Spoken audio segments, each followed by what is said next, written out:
Champions ট্রফিতে বাংলাদেশের performance ছিল হতাশাজনক। প্রত্যাশা ছিল ভালো কিছু করার, কিন্তু টাইগাররা কোনো ম্যাচেই জয় পায়নি। তবে একটি ম্যাচও না জিতে বাংলাদেশ দল কোটি কোটি টাকার প্রাইজ মানি পেতে যাচ্ছে, যা খেলোয়াড়দের পাশাপাশি বোর্ডের জন্য কিছুটা স্বস্তির বিষয় হতে পারে। আইসিসির নিয়ম অনুযায়ী চ্যাম্পিয়ন্স ট্রফিতে অংশগ্রহণকারী প্রতিটি দল নির্দিষ্ট পরিমাণ অর্থ পায়। বাংলাদেশ দল শুধুমাত্র টুর্নামেন্টে খেলার জন্যই পেয়েছে $1,25,000, যা বাংলাদেশি মুদ্রায় প্রায় $1,51,00,000 টাকা। এই অর্থ দলীয় ফান্ডে জমা হবে, যা পরবর্তীতে বিভিন্ন খাতে ব্যয় করা হবে।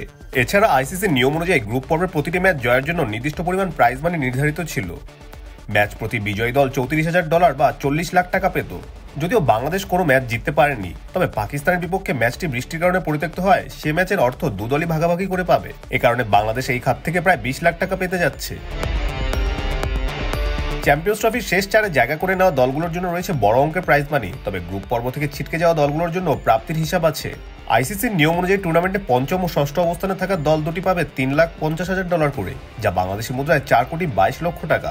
শান্তর দল যদি 6 নম্বরে থেকে টুর্নামেন্ট শেষ করে তাহলে বাংলাদেশ এই অর্থ পাবে। তবে যদি সপ্তম স্থানে চলে যায় তাহলে প্রাপ্তির অর্থ কমে দাঁড়াবে $1,40,000, যা বাংলাদেশি মুদ্রায় প্রায় $1,70,00,000 টাকা। এই হিসাব অনুযায়ী যদি বাংলাদেশ ষষ্ঠ অবস্থান থেকে টুর্নামেন্ট শেষ করে তাহলে সব মিলিয়ে মোট প্রাপ্ত অর্থ হবে $5,93,00,000 টাকা।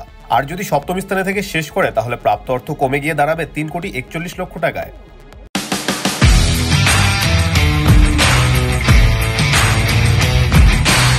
যদিও মাঠের লড়াইয়ে দল ব্যর্থ হয়েছে, তবে আইসিসির নিয়ম অনুযায়ী প্রাইজ মানি হিসেবে ভালো অঙ্কের অর্থ পেতে যাচ্ছে বাংলাদেশ।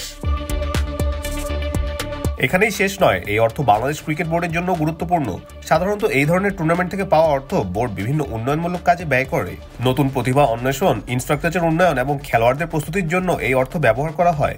যদিও বাংলাদেশের ব্যর্থতা নিয়ে ভক্তদের মধ্যে হতাশা রয়েছে, তবে অন্তত আর্থিক দিক থেকে কিছুটা স্বস্তির জায়গায় থাকছে। এখন দেখার বিষয় ভবিষ্যতে বাংলাদেশ দল এই অভিজ্ঞতা থেকে শিক্ষা নিয়ে নিজেদের পারফরমেন্সে উন্নতি করাতে পারে কিনা।